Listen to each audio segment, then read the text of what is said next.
कल्पना बेटा जल्दी से तैयार होकर रसोई में आजा, आज तेरी पहली रसोई है। कल्पना की सासू माँ ने कल्पना से बोला। कल्पना ने सर हिलाकर हाँ बोल दिया। और हाँ सुन, रसोई में तेरे साथ तेरी बुआ भी रहेंगी, थोड़ा ध्यान से काम करना, उन्हें काम में मीन मेक निकालने की बड़ी आदत है। जी मम्मी जी। लेकिन मुझे बनाना क्या होगा खाने में? कल्पना ने अपनी सासू माँ से पूछा।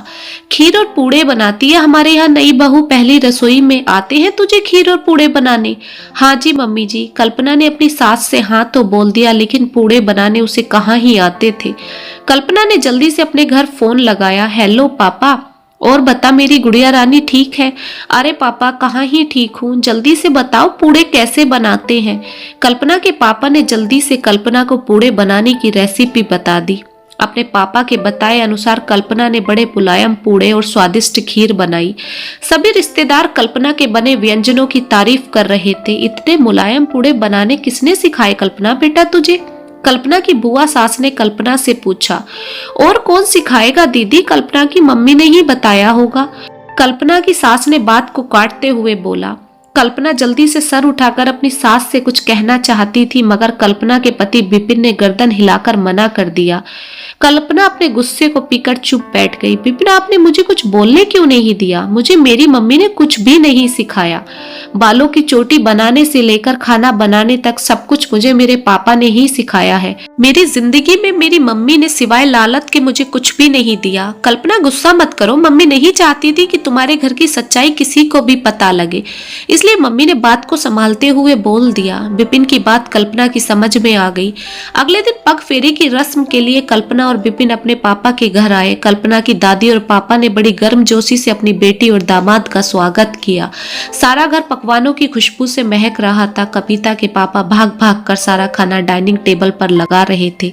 पापा जी आप इतने परेशान क्यों हो रहे हैं, आप मेहमान थोड़ी हैं। विपिन ने कल्पना के पापा से बोला।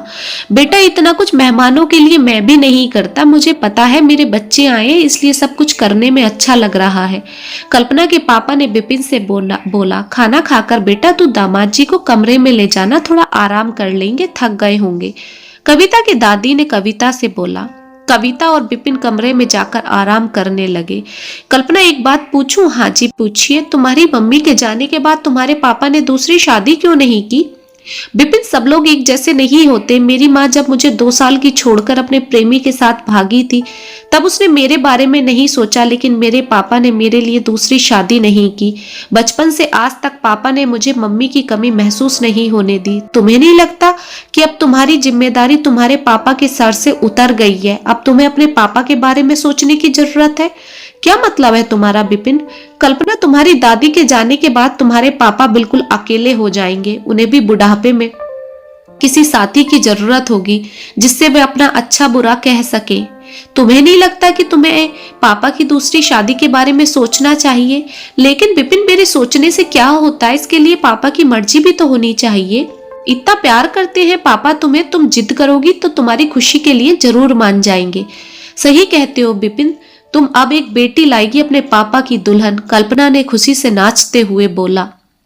दादी मैं चाहती हूँ कि पापा दूसरी शादी कर लें, इसमें आपकी क्या राय है? कल्पना ने अपनी दादी से पूछा। राय क्या है बेटा, मैं तो रात दिन तेरे पापा की चिंता में ही रहती हूँ। तू भी अपने ससुराल चली गई, मेरा क्या है, कितने दिन की मेहमान हूँ। उसके बाद अकेले कैसे अपनी जिंदगी काटेगा? जब तेरी माँ भागी थी उस ड्राइवर के साथ, मैं तो तभी से इससे दूसरी शादी को करने को बोल रही हूँ, मगर तेरे लिए इसने दूसरी शादी नहीं की। हाँ तो अब मैं ही अपने पापा की दूसरी शादी कराऊंगी। बहुत मिन्नतें करके कल्पना ने अपने पापा को दूसरी शादी के लिए मना लिया। सोशल मीडिया साइट के जरिए कल्पना ने अपने पापा के लिए दुल्हन ढूंढ ली और अपने पापा की दूसरी शादी 47 साल की योगिता से करा दी। योगिता एक विधवा महिला थी। पति के गुजर जाने के बाद योगिता के बच्चों ने उसे वृद्धाश्रम छोड़ दिया था। योगिता भी कल्पना की उम्मीदों पर खरी उतरी और एक अच्छी पत्नी और मां बनी। अपने पापा के लिए अनोखे फैसले के लिए सारे शहर में कल्पना की तारीफ हो रही थी।